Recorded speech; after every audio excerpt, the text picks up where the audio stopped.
Eu sou Leandro Abreu e essa é a formação continuada em Neuropsicologia. Nessa aula de hoje eu falarei com você aqui na coluna Insight sobre a validade dos testes e a interpretação de casos clínicos. O conceito de validade é um conceito que tipicamente, principalmente psicólogos, aprendem durante a faculdade, durante o período da graduação, mas muito frequentemente todos os itens relacionados à validade acabam sendo pouco utilizados na prática clínica, mas eles têm uma enorme influência sobre aquilo que você vai fazer na testagem. Isso envolve a escolha dos bons testes, a interpretação dos testes e principalmente a aplicação dos conceitos da validade sobre os casos clínicos que você vai avaliar como neuropsicólogo. Isso acaba servindo também para profissionais de outras áreas que usam outros testes, mesmo aqueles que não estão aprovados, por exemplo, no Sistema Brasileiro de Avaliação Psicológica, SATEPS, e que servem efetivamente a outras profissões. Nós temos diversos testes que são utilizados por outros profissionais, não exclusivos a psicólogos, e que, ao mesmo tempo, passam por estudos de validade. Então, vem comigo, vamos aprender um pouco sobre validade nessa aula na coluna Insight. Por que a gente deve conhecer os testes que vai usar? Isso é uma coisa interessante, porque geralmente quando a gente pega um teste neuropsicológico novo, o mais comum é nós vermos as pessoas pegando o teste, indo direto para a parte de como aplicar o teste, e vai para a parte das tabelas para ver os resultados. Ou seja, se eu sei como aplicar e sei quais são os scores, os índices de interpretação, eu considero que isso geralmente seja suficiente para a avaliação neuropsicológica. Esse é um frequente erro que muitos profissionais acabam realizando. Existem vários motivos que contribuem para isso. Primeiro, a rapidez com que geralmente exige-se a adaptação para o uso de um novo teste. Em segundo lugar, o pouco tempo disponível dos profissionais para a leitura completa, por exemplo, de um manual de um teste neuropsicológico novo, ou mesmo de um teste já mais antigo. E, finalmente, uma questão que a gente considera que é muito importante também é que há frequentemente um baixo conhecimento dos conceitos relacionados à validade e a fatores da psicometria. Efetivamente, para a prática clínica, em muitas condições, é o feeling do neuropsicólogo que vai ajudar a escolher os testes, mas testes são baseados em psicometria e é muito importante que você possa utilizar esses conceitos na sua prática. Você está vendo à minha direita o Lee Cronbach, aquele do alfa de Cronbach. Na verdade, uma das formas de avaliar, por exemplo, validade de construto, quando a gente quer verificar a validade de um determinado instrumento. Nós vamos falar um pouco sobre isso mais à frente, a fim de podermos esclarecer algumas das questões relacionadas, por exemplo, à validade da testagem neuropsicológica. Efetivamente, nós devemos lembrar que o teste ele deve passar por um exame de validade, em primeiro lugar, porque os testes devem mostrar consistência. Você espera que aquilo que ocorra em uma determinada avaliação de um paciente seja consistente, seja com a teoria, seja com o tempo. Por exemplo, se você faz follow-up, isso a gente vai ver numa outra aula, nós vamos falar um pouquinho mais à frente sobre isso, mas efetivamente esse é um ponto muito importante.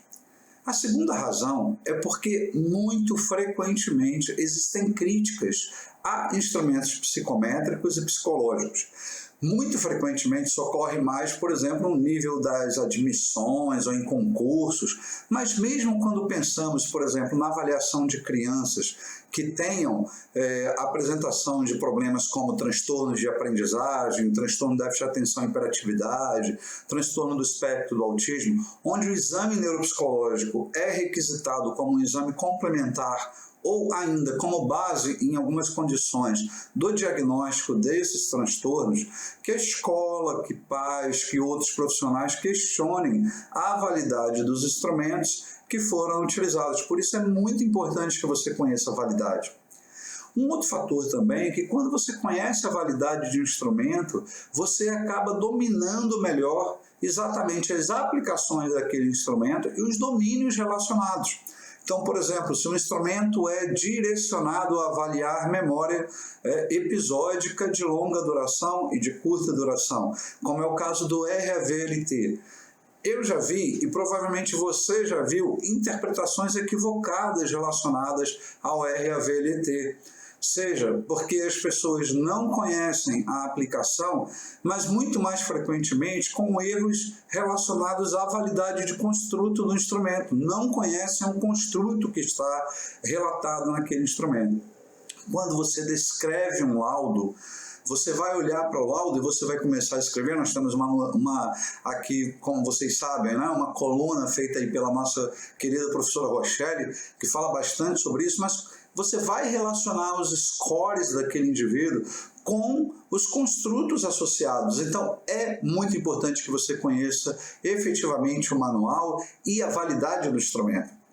Um outro fator que interfere bastante, que de uma forma mais global, como nós falamos, é um desconhecimento geral sobre as questões relacionadas às validades. E isso é um ponto que chama muito a atenção, porque todo e qualquer teste bom passa por um processo de validação.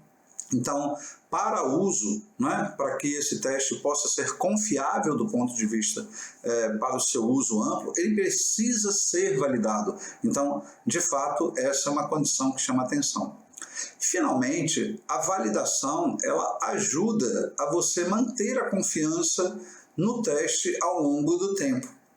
Aqui no Brasil, se um teste passa pelo SATEPS, e é normalmente aqui dirigido a psicólogos, embora nós tenhamos alguns testes que não são instrumentos exclusivos, ele gera confiança ao longo do tempo. Nós utilizamos no Brasil parâmetros descritos e indicados pela Associação de Psicometria Internacional, e que definem o prazo de 15 anos como um prazo bastante confiável para o uso e validação de um determinado instrumento. Veja um fator importante, que parece que isso é uma coisa que seja apenas aleatória, mas não é. Imagine, por exemplo, como é o caso do teste do desenho do relógio. Você conhece o teste do desenho do relógio. Uma questão importante que tem se discutido, por exemplo, é a validade ecológica desse instrumento. Efetivamente, as pessoas estão usando cada vez menos relógios analógicos, utilizando a informação da hora por informação digital, seja no celular, seja no smartwatch. O que está acontecendo hoje é que nós sabemos que em algum tempo, provavelmente em gerações futuras, esse instrumento será menos confiável para avaliar, por exemplo, um dos construtos, além do construto da visoconstrução, ele mantém um construto da memória semântica, da memória de conhecimento. Ele seja menos útil para avaliar, por exemplo, o conteúdo relacionado à memória semântica, como construto. Por isso, a validação de um teste tem prazo de início e fim. A validade de um instrumento ela é baseada sobre um triângulo ou um tripé de 3 tipos de validade. Nós vamos falar sobre cada uma delas, que é a validade de construto, a validade de conteúdo e a validade de critério. Nós dizemos que um teste é válido quando ele responde, pelo menos, a uma submissão ou a uma das testagens de cada um desses tipos de validade. Efetivamente, nós observamos que alguns testes passam por mais de um tipo de teste de validade, por exemplo, de construto, ou de critério, ou ainda de conteúdo. De qualquer sorte, quanto mais validades estivermos desenvolvendo e possamos ter sobre um determinado instrumento, ou seja, o nível de informação sobre as validades do instrumento é maior, melhor frequentemente teremos condições de analisar a qualidade do teste. Esse é um ponto muito importante, porque a validade de um instrumento ela está associada diretamente à qualidade do instrumento. Então, se você tem um instrumento que passou por uma boa avaliação, um bom processo de validação, é porque provavelmente você está tendo em mãos, um instrumento que tem um melhor nível de qualidade. Então, a qualidade da sua informação, inclusive, que você vai transmitir depois, será efetivamente melhor. Junto com a qualidade, um ponto muito importante relacionado ao processo da validação é aquele que provém de um casamento. Na verdade, o conceito que nós chamamos de fidedignidade ou de confiabilidade. Nesse conceito, o que nós veremos é a estabilidade do instrumento ao longo do tempo. Nessa aula de hoje, nós falaremos sobre validade, mas futuramente falaremos numa outra aula sobre fidedignidade. Os dois processos, aquele que envolve a validade e o processo que envolve a fidedignidade, compõem junto o processo da validação do instrumento. E, efetivamente, as informações que você pode ter dessas duas condições pode trazer qualidade da informação para você utilizar no seu dia a dia na avaliação neuropsicológica. O que você pode evitar no exame neuropsicológico com bons indicadores associados à validade? Em primeiro lugar, o chamado erro aleatório, ou os erros aleatórios, se quisermos colocar no plural, eles estão associados, por exemplo, à flutuação do humor. O paciente pode estar com um humor diferente de um dia para o outro, uma baixa compreensão sobre o instrumento, e ainda variações do dia que as pessoas podem ter. Você já sabe que as pessoas podem acordar mais cansadas, uma noite ruim de sono, não é? Ou elas estão sob situações de estresse, e isso pode alterar o resultado do teste daquele indivíduo. Por isso, efetivamente, o processo de validade, ele diminui a intensidade, ou seja, uma das questões mais importantes é porque ele diminui a intensidade do erro aleatório. Ou seja, tanto aqui a gente pode observar, por que ele não pode diminuir de fato a frequência? Porque vários pacientes podem estar apresentando na hora da avaliação erros aleatórios, mas o teste acaba sendo calibrado pelo processo de validação para diminuir a intensidade do erro aleatório. Uma outra condição também que ocorre é que ele também diminui, ele tenta controlar de alguma forma, ou seja, a validação do instrumento, os processos de validade, eles tentam controlar o erro sistemático. Estão entre os erros sistemáticos a autopromoção do indivíduo, o estilo da própria medida e ainda a desejabilidade social, ou seja, que o indivíduo dá uma resposta, por exemplo, que lhe agrade. Essa é uma questão muito frequente, por exemplo, em instrumentos que avaliam personalidade. Você deve utilizar algum teste de personalidade, uma bateria fatorial, muito frequente, né? Baseada no Big Five, nos 5 grandes fatores da personalidade, mas você junta essas informações e o erro sistemático ele é reduzido pelo processo de validação.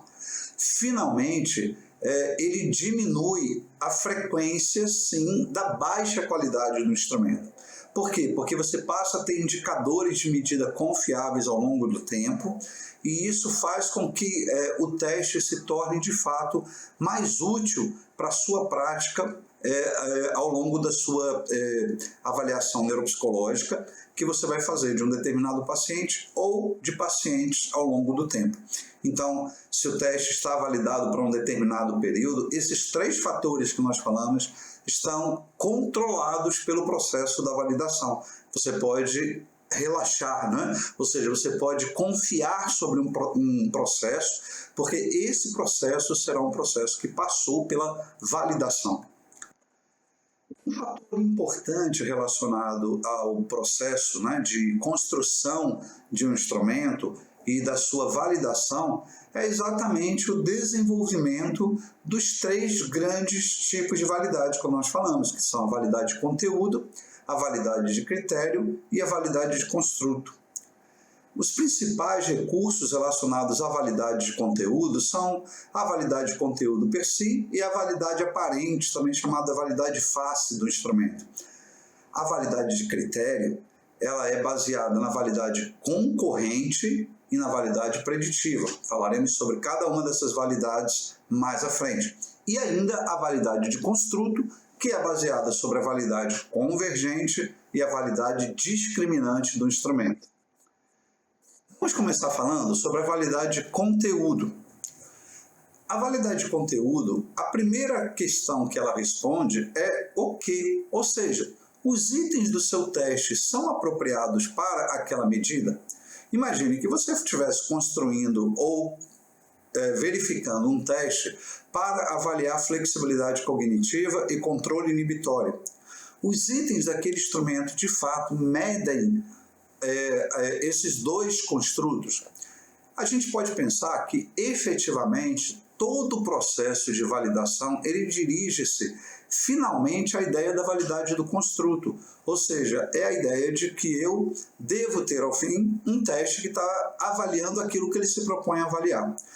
Mas na validade de conteúdo, que é essa primeira fase, a gente vai ter a identificação dos itens. Então, os chamados descritores, que vão ser os processos para construir os itens, e os itens que vão ser avaliados para verificar se cada item é capaz de avaliar, de fato, o que ele se propõe a avaliar. Nessa condição, a gente vai ter uma contribuição muito importante, que está associada a a extensão do teste. O teste está longo demais, não é? Esse teste ele ganha efetivamente na relação tempo-informação. Esse é um processo muito importante. Lembrem que uma testagem neuropsicológica ela pode se tornar muito cansativa. Instrumentos muito longos podem fazer com que o paciente, por exemplo, entre em fadiga. Então, esse tipo de condição é importante. Além disso, a qualidade de cada item e o alvo de cada item também são testados na validade de conteúdo.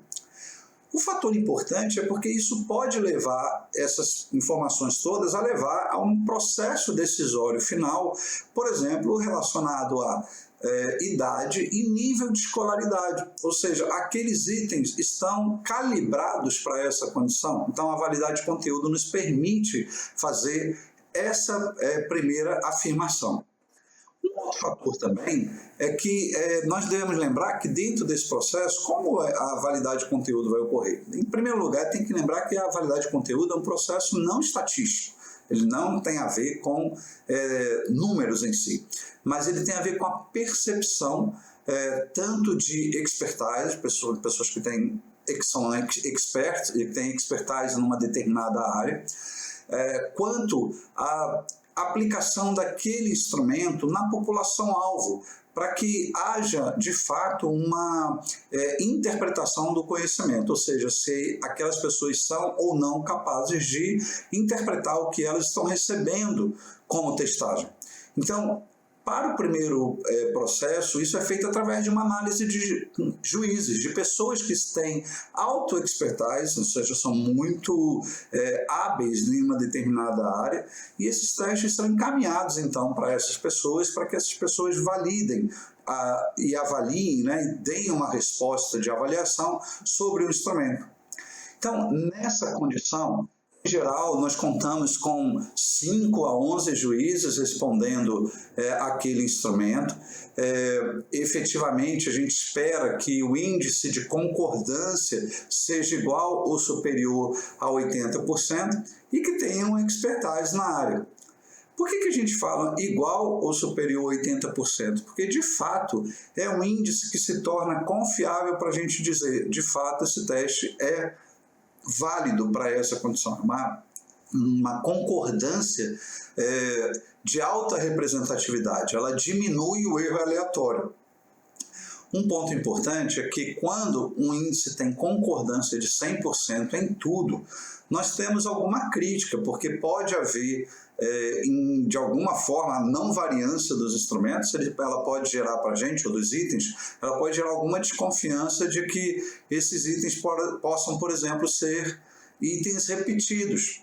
Então, eles têm perguntas diferentes ou questões diferentes, mas eles estão avaliando a mesma coisa e se reproduzindo da mesma forma. Então, existe um cuidado com isso. Então, o teste passa por análise de juízes exatamente para que você tenha confiança sobre isso. Tá?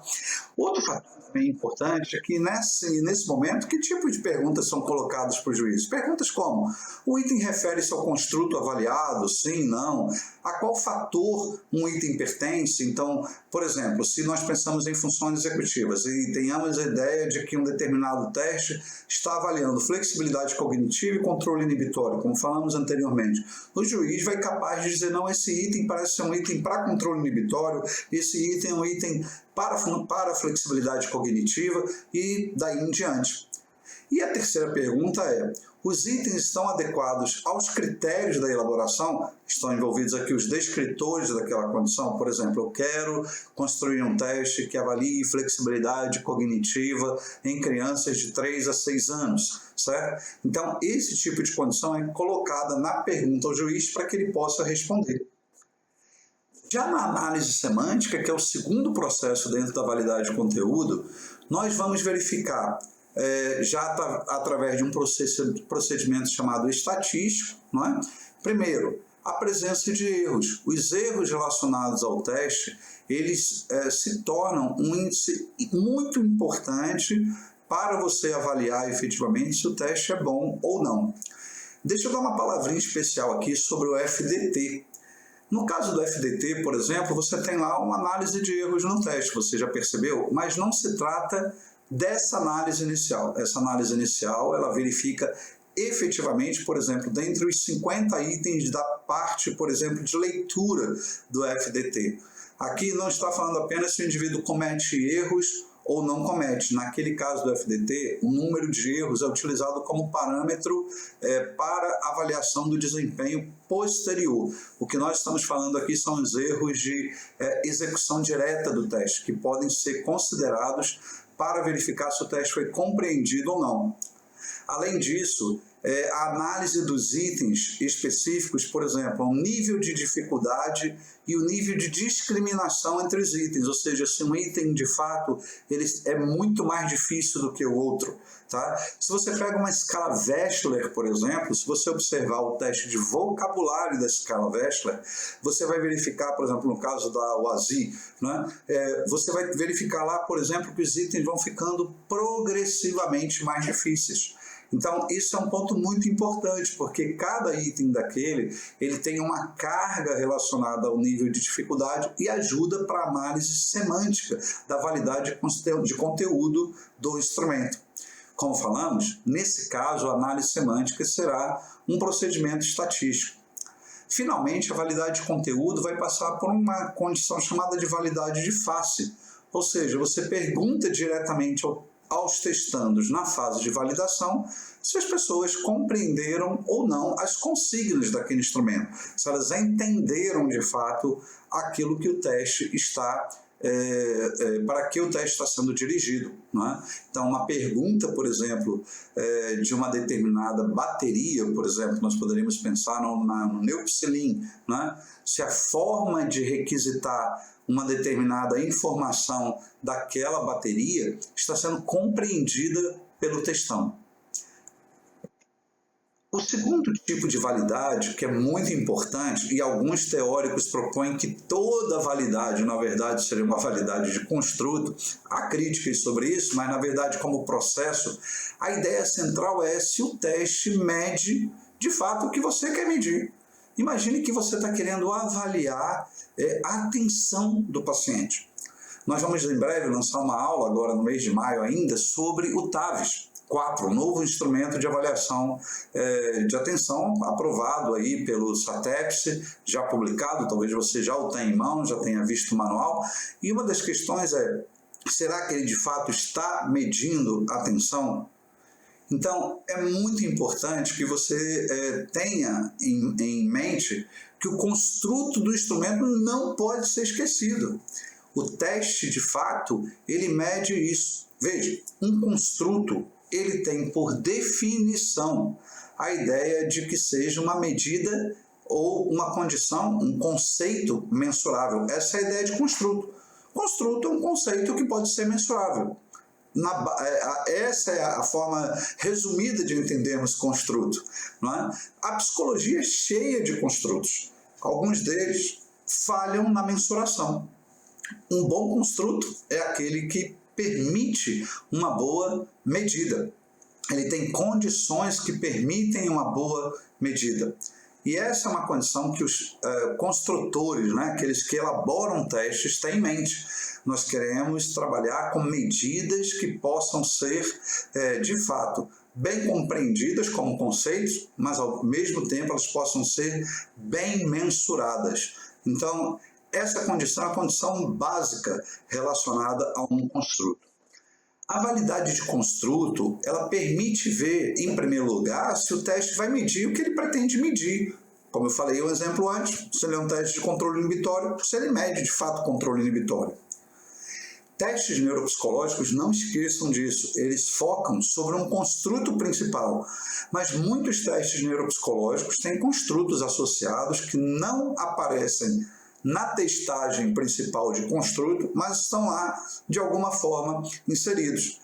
Eu falei sobre o teste do desenho do relógio, por exemplo, e falei, ele mede memória semântica e mede visoconstrução. Para critério, por exemplo, para demência, a principal condição relacionada à medida do teste do relógio associa-se à memória semântica. O ideal é que um determinado teste mostre a relevância pela relação forte entre os itens do instrumento e ainda um instrumento que ele possa ser, de alguma forma, comparável com outro instrumento. Então, por exemplo, se você mede dois instrumentos de atenção e eles convergem de alguma forma em termos de resultados, nós temos aqui, tipicamente, e convergem de forma boa, nós vamos ter uma boa validade de construto. As validades são, por último, em última instância, nós poderíamos dizer, todas elas dirigidas ao construto. A validade de construto é, então, avaliada principalmente por dois tipos de validades, que são a validade convergente e a validade discriminante.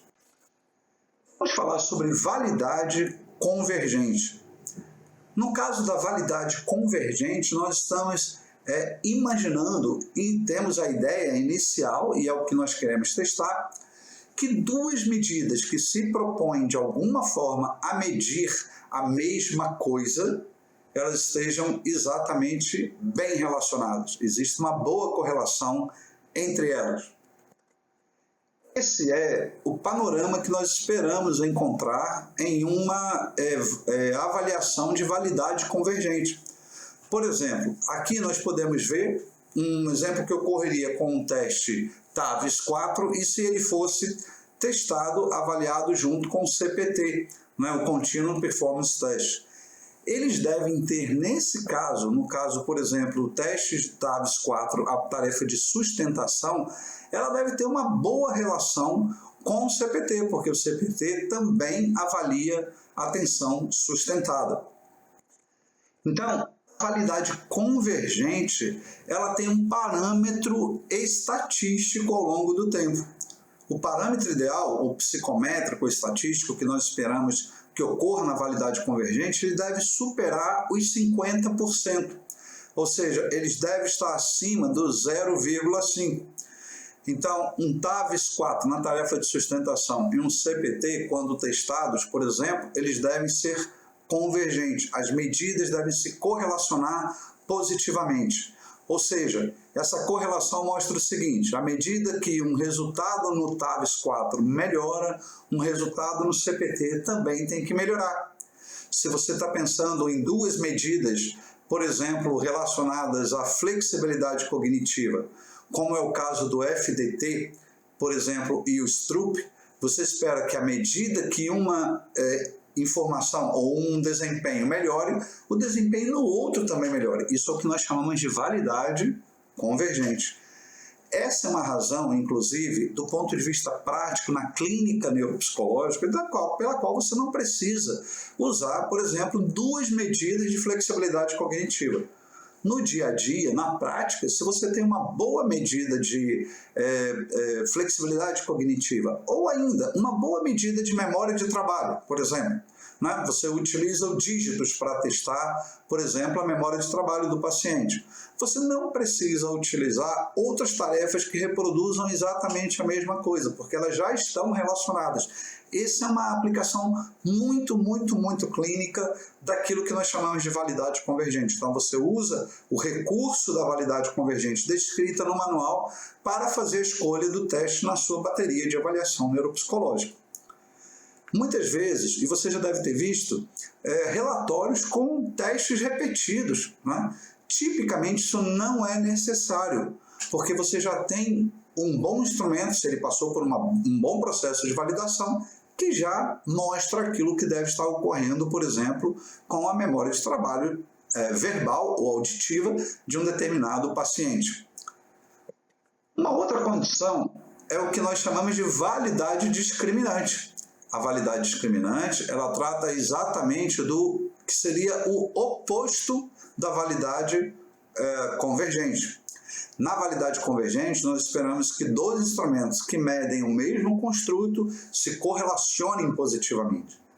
Aqui, no caso da validade discriminante, nós esperamos que dois instrumentos que avaliem efetivamente construtos diferentes tenham como resultado uma baixa correlação positiva ou, ainda melhor, uma correlação negativa.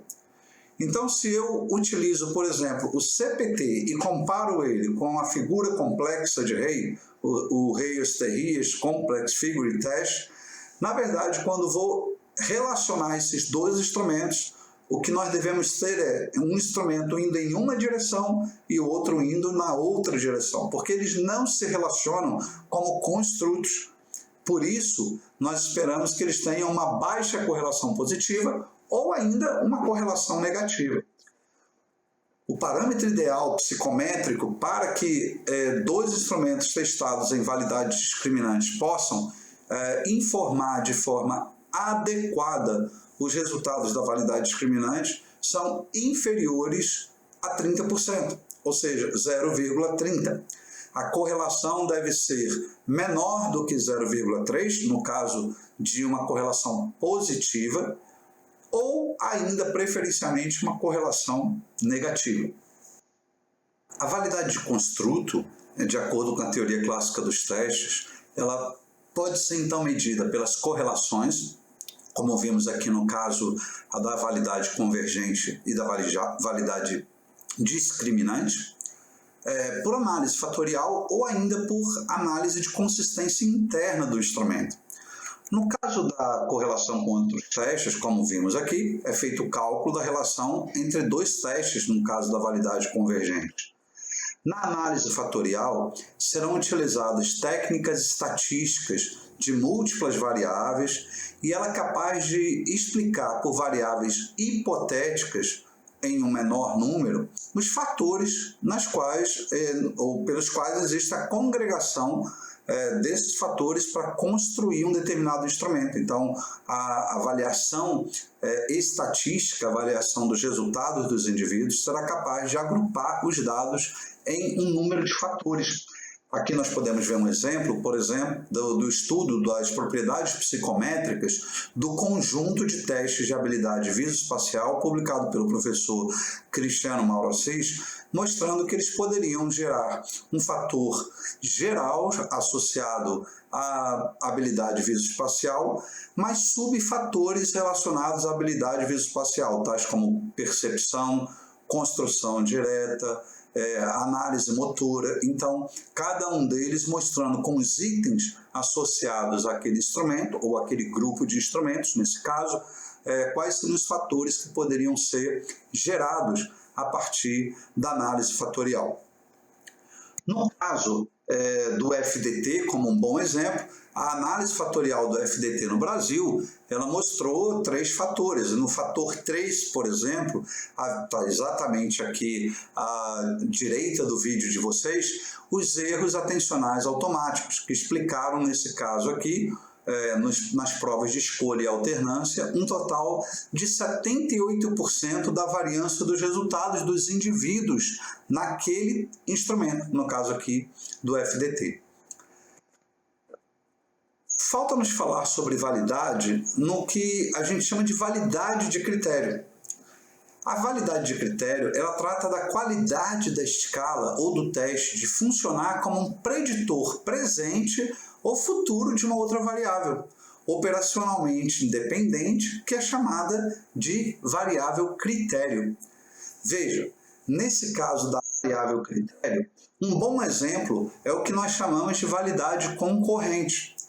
Na validade concorrente, aquele instrumento ao qual está sendo testada a validade, ele vai ser comparado com um determinado critério, não é, presente, que pode ser comparado atual, então é o que nós chamamos aqui de validade presente, de validade atual, relacionada a um fator critério.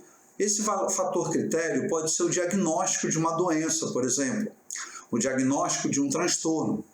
Ele pode ser o resultado dos indivíduos em um outro instrumento ou um outro critério associado àquela condição, por exemplo, um exame biológico.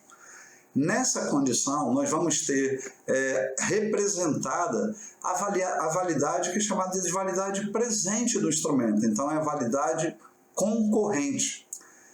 Nesse artigo publicado sobre TAVs com transtorno do déficit de atenção e hiperatividade, observou-se, por exemplo, que pela validade de critério, ou seja, da relação entre os resultados do instrumento e a avaliação diagnóstica do instrumento, foi possível gerar, pela validade de critério, por exemplo, uma condição associada aos níveis de sensibilidade e de especificidade de cada uma das tarefas do instrumento para indicar o fator relacionado ao que nós chamamos aqui da concorrência, ou seja, daquele instrumento e, do caso aqui, da condição clínica do indivíduo, de ter ou não transtorno do déficit de atenção e hiperatividade.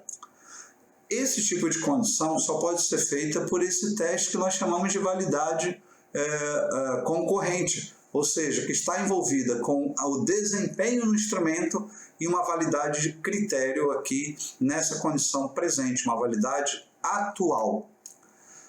Por outro lado, existe uma validade que nós chamamos de validade preditiva. A validade preditiva ela tem a ver com aquilo que pode ocorrer com um determinado indivíduo no futuro. Lembre, por outro lado, que assim, nós não fazemos previsão, né, gente? Nós não trabalhamos com condições relacionadas à previsão do tempo ou coisa parecida. Nós trabalhamos com predição, ou seja, com dados que podem indicar a possibilidade de uma determinada presença de fatores comportamentais ou cognitivos, neuropsicológicos, associados a essa condição. Então, a validade preditiva do instrumento pode mostrar isso. Veja que no caso do TAVs, a validade preditiva positiva, ela gerou um resultado de 87,5% de validade preditiva positiva, ou seja, de que o instrumento possa indicar aqui que no futuro possa ocorrer esse tipo de condição, ou seja, ele pode indicar presença, possibilidade de ter TDAH pelo indivíduo. A validade concorrente e a validade preditiva sempre trabalham com um parâmetro ideal acima de 50%. A gente espera que a validade concorrente e a validade preditiva se relacionem o quanto mais fortemente possível, melhor. Ou seja, quanto mais resultados você tem indicando uma concorrência e ainda uma predição, melhor. Os resultados desse tipo de validade indicam confiança do instrumento para uso e confiança do instrumento para indicar comportamentos que podem acontecer.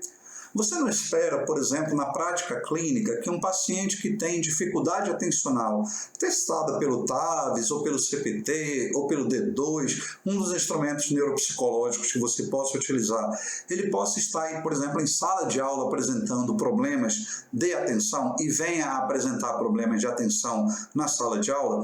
Isso é o que nós chamamos de validade preditiva. Por isso, quando você lê o manual, fique atento à validade preditiva.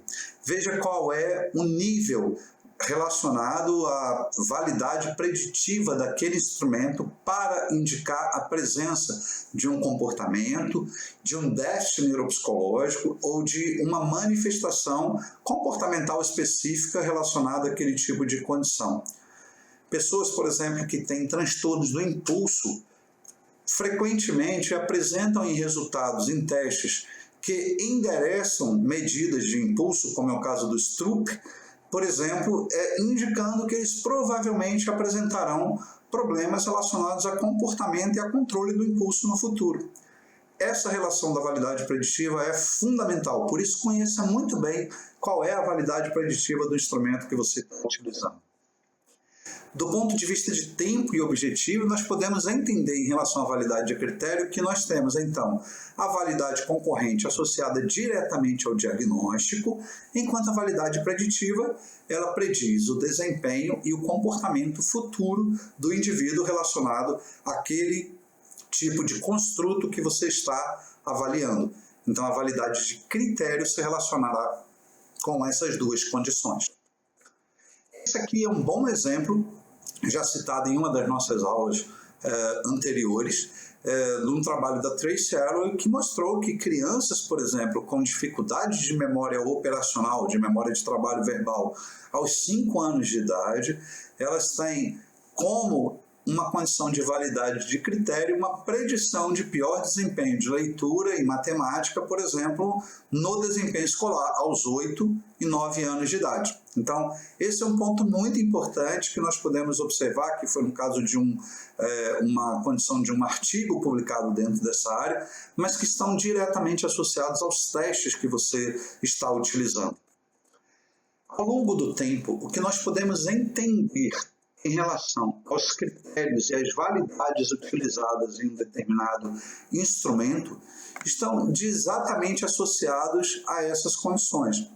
Veja, se começamos aqui na base desse slide, por o que nós chamamos de validade de construto, nós teremos a validade convergente e a validade discriminante sendo testadas ao longo do tempo pelos testes e escalas. No caso da validade convergente, relacionando com medidas similares, e na validade discriminante com outras medidas, medidas que avaliam outras funções. No segundo nível, nós vamos ter as variáveis mensuráveis do relato do indivíduo, a sua relação com os domínios, isso nós veremos pela validade de conteúdo, e pelas validades mensuráveis, que nós veremos pela validade concorrente. Finalmente, elas indicarão para o futuro a validade preditiva, ou seja, nós estamos aqui falando nesses quadros em preto, nós estamos falando da validade de critério. A validade de conteúdo e a validade semântica, que estão associadas exatamente ao que nós chamamos de validade de conteúdo, elas vão se relacionar com as medidas em relação ao construto esperado, e, ao mesmo tempo, em relação ao futuro, porque elas indicam, de alguma forma, ao longo do tempo, que aquela função acompanha o desempenho do indivíduo ao longo do tempo. Esse tipo de condição nos mostra o desempenho do processo de validação, como ele ocorre, e, ao mesmo tempo, a importância de cada uma dessas validades. Ou seja, elas têm indicação do comportamento do indivíduo no presente e do comportamento do indivíduo no futuro.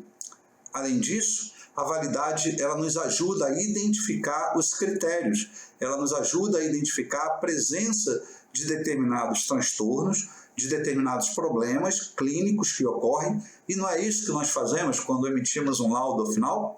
Pegamos lá aquela condição e dizemos, esse tipo de dado parece indicar, ou indica a presença de transtornos neuropsicológicos em uma determinada área, em um determinado domínio, que podem estar relacionados, por exemplo, à presença ou ausência de um determinado transtorno mental ou de uma disfunção neuropsicológica.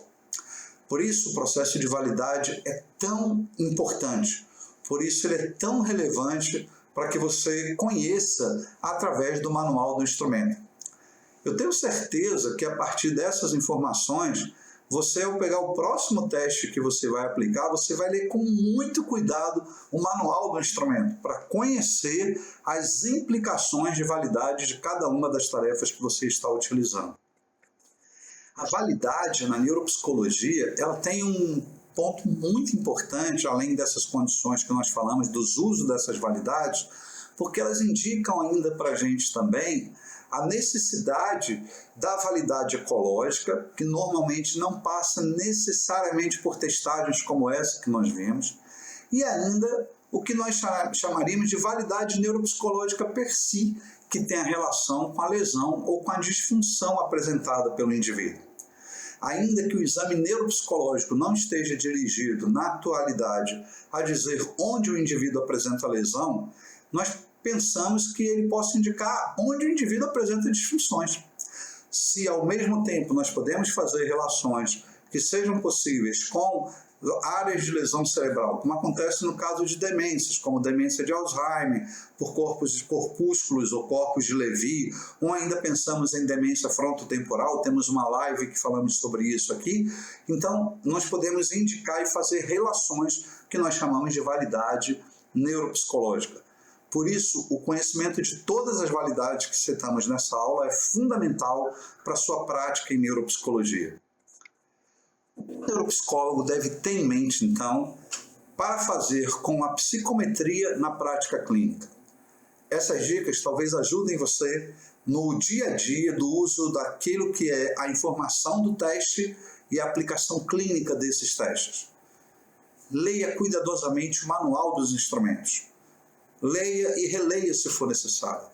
Se você ficou em dúvida em relação a algum conceito, consulte novamente, busque literatura para entender efetivamente o que o manual quer dizer para você. Veja os grupos de critério. Eles podem ser chave para seu exame. Em que grupos foram avaliados os testes relacionados ou a testagem relacionada à validade de critério? Elas podem ajudar você na escolha dos instrumentos na hora de avaliar pacientes com transtornos específicos.